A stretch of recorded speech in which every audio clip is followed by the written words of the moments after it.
Punya. Bapak-bapak punya anak. Kalau punya anak jangan dimasukkan di sekolah Wahabi. Jangan dimasukkan di lembaga Wahabi. Mengapa?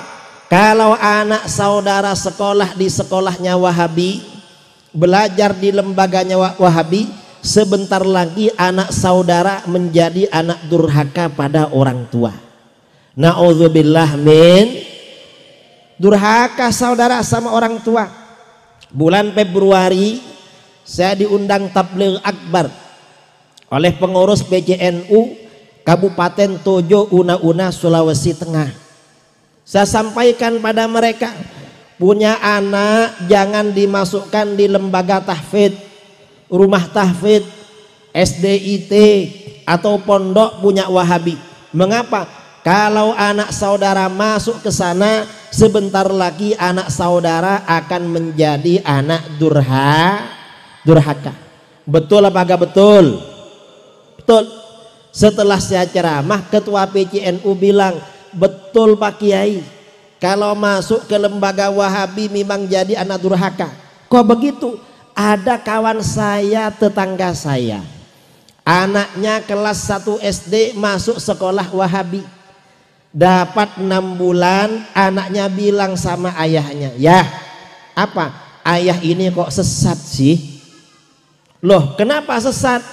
Ayah tadi malam ada tetangga sebelah meninggal ikut tahlil. Itu sesat ya. Kalau ada anak menyesatkan orang tua, itu kira-kira anak berbakti apa anak durhaka? Anak durhaka. Dapat 1 minggu anak ini bilang lagi sama bapaknya, ya ayah ini kok masih sesat. Loh kenapa? Tadi malam ayah ada maulid di sebelah, ayah ikut kan? Sesat itu ya, menyesatkan lagi. Kalau ada anak menyesatkan orang tua, itu pertanda anak durhaka. Itu ketika orang tua masih hidup. Kalau orang tua sudah meninggal bagaimana? Orang tua sudah meninggal lebih parah lagi saudara. Ini kejadian yang terjadi di Tojo Una-Una.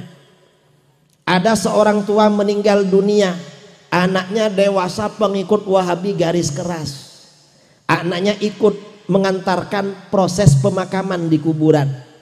Setelah dimakamkan, lalu di makamnya ditutup rata dengan tanah, kiai yang ada di situ mau membacakan talqin.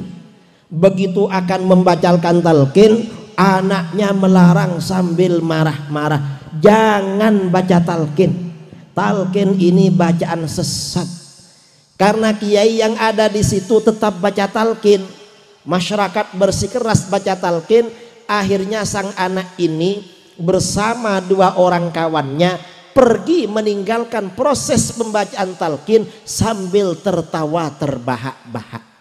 Kalau ada anak menertawakan proses pemakaman orang tuanya, kira-kira itu anak durhaka apa anak berbakti? Anak durhaka. Karenanya hati-hati saudara.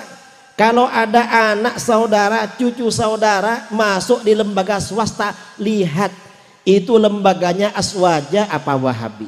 Kalau lembaganya Wahabi, segera dikeluarkan, dipindah ke lembaga Ahlus Sunnah wal Jamaah. Dan setelah orang tuanya meninggal, anak durhaka lagi.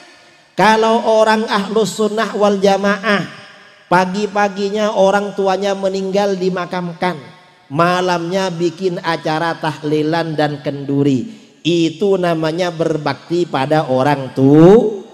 Tapi kalau anaknya Wahabi, akan menutup pintu, gak ada tahlil, gak ada kendu. Dasar anak durhaka. Dalam perjalanan waktu, anak-anak ini kalau Ahlus Sunnah wal Jamaah akan ziarah ke makam orang tuanya. Kadang hari Jumat, kadang sebulan sekali, setahun sekali. Tapi kalau anaknya ikut Wahabi, gak bakalan ziarah ke makam orang tua. Dasar anak durhaka saudara. Jadi anak durhaka. Karenanya kita ini hati-hati dengan ajaran Wahabi. Kalau punya tetangga, punya saudara, anaknya masuk di lembaga Wahabi, maka nasihati dia agar anaknya dipindah ke lembaga Ahlus Sunnah wal Jamaah, agar anaknya tidak menjadi anak durhaka. Kadang-kadang masyarakat awam ini terpengaruh, tertipu dengan slogan Wahabi. Wahabi ini slogannya, kalau memanggil ustadznya biasanya dipanggil dengan ustadz sunnah, ustadznya dipanggil dengan ustadz tauhid, dai tauhid. Tapi kalau para habaib, kiai-kiai dipanggil penceramah bid'ah, ustadz syubhat. Itu kata mereka. Itu hanya propaganda, saudara. Wahabi ini walaupun sering bilang mereka menganggap ustadznya sebagai ustadz tauhid, perlu diingat tauhidnya Wahabi ini beda dengan tauhidnya Ahlus Sunnah. Bedanya apa? Kalau Ahlus Sunnah ini tauhidnya ikut Al-Quran dan ikut Rasulullah. Kalau tauhidnya Wahabi ini sumbernya dari Abu Jahal dan Abu Lahab. Itu tauhidnya Wahabi. Dan ini betul, saudara. Mengapa dikatakan sumbernya dari Abu Jahal dan Abu Lahab? Wahabi ini aneh. Kedua orang tua Rasulullah SAW oleh mereka dikafirkan.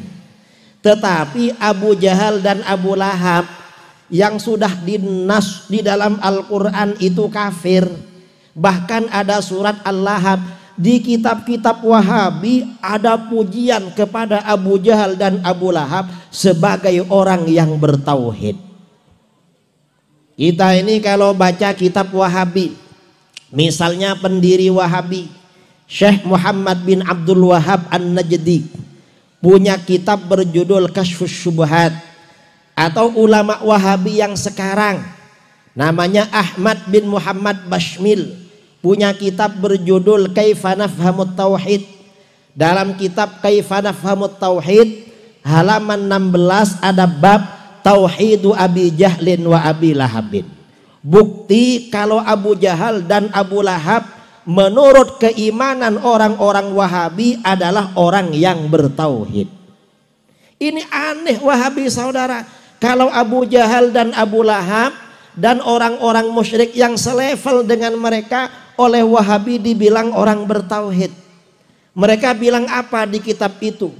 Inna Aba Jahal wa Aba Lahabin wa man ala syakilatihim minal musyrikin kanu yu'minuna billah wa yuwahhidunahu fir rububiyyah khaliqan wa raziqan muhyiyan wa mumitan darran wa nafi'an wa la yusyrikunahu fi dzalika syai'a.